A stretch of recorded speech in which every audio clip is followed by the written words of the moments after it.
So guys, আজকে আমি যাইতেছি আমার বাবার ধানের জমিতে।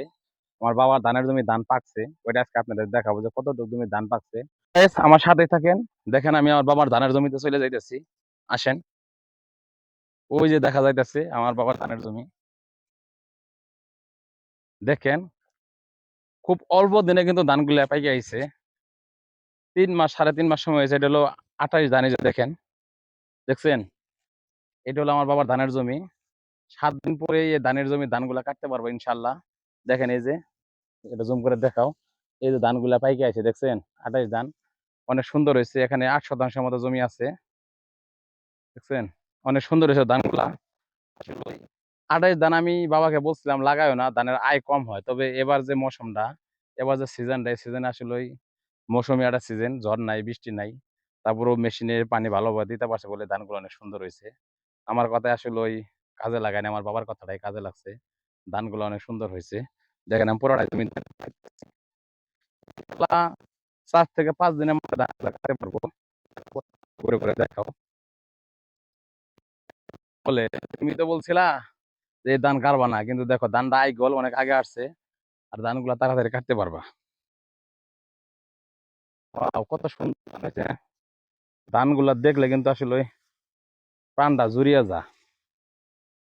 শীষগুলা বেশি বড় হয় নাই, তারপরেও ধান মোটামুটি ভালো হয়েছে, খারাপ না। যে শীষ অনেক সুন্দরই হয়েছে। যাই হোক, কাদের কাদের এলাকায় 28 ধান চাষ করেন কমেন্টে জানাবেন। আর আমার এই ভিডিওগুলা কেমন লাগতেছে এটাও কিন্তু আপনারা জানাবেন। আসলে আপনারা জানেন যে আমি গ্রামে থাকি, আর গ্রামে এই ভিডিওগুলা বেশি করি। ধানের জমি, গরু পালন, পারিবারিক ব্লগগুলা, আসলে এগুলাই কিন্তু বেশি করি। যারা আমার এই ভিডিওটা পেজ থেকে দেখবেন অবশ্যই, আর এটাকে ফলো দিয়ে পাশে থাকবেন। আর যারা চ্যানেল থেকে দেখবেন অবশ্যই অবশ্যই চ্যানেলটাকে সাবস্ক্রাইব করবেন। আর ভিডিওটা বেশি বেশি শেয়ার করবেন, যে গ্রামে যারা লোকজন আছে তাদের কাছে পৌঁছায় দিবেন।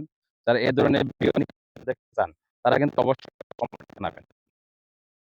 যাই হোক, আমাদের বাড়িতে মোটামুটি মনে হয় চাউলও ফুরাই গেছে। তাই অল্প তাড়াতাড়ি এই ধানগুলা কাটতে পারলে একটু উপকার হবো সংসারের জন্য। এদিকেও খুব সুন্দর হয়েছে। 7 দিনের মধ্যে কাটানো যাবো না রে সুমন? কোনো সমস্যা নেই, খুব সুন্দর ধান হয়েছে। আবার দেখেন ওই পাশে চিকন চিকন চাউল। আসলে কিন্তু খেতে অনেক মজা লাগে। আর এই ধান পুরান হয়, তখন এটা ময়মুর বেড়া কথা বলে যে পুরান চাউল ধানে বাড়ে, পুরান চাউল বলে ভাতে পারে। এটা কথাটা কিন্তু আসলে সত্যি।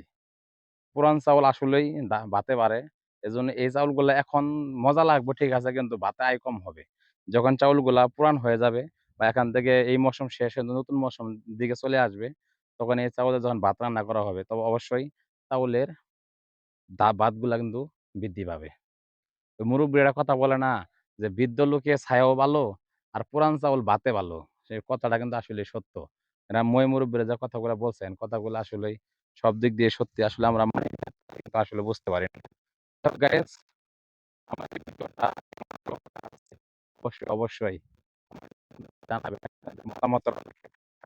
আর গ্রামের ভিডিও পেতে চান তাহলে অবশ্যই এই ভিডিওটা বেশি বেশি শেয়ার করবেন আপনার বন্ধুদের দেখার জন্য। তো গাইস, সবাই ভালো থাকবেন, সুস্থ থাকবেন। সবাইকে অনেক অনেক ধন্যবাদ। আল্লাহ হাফেজ।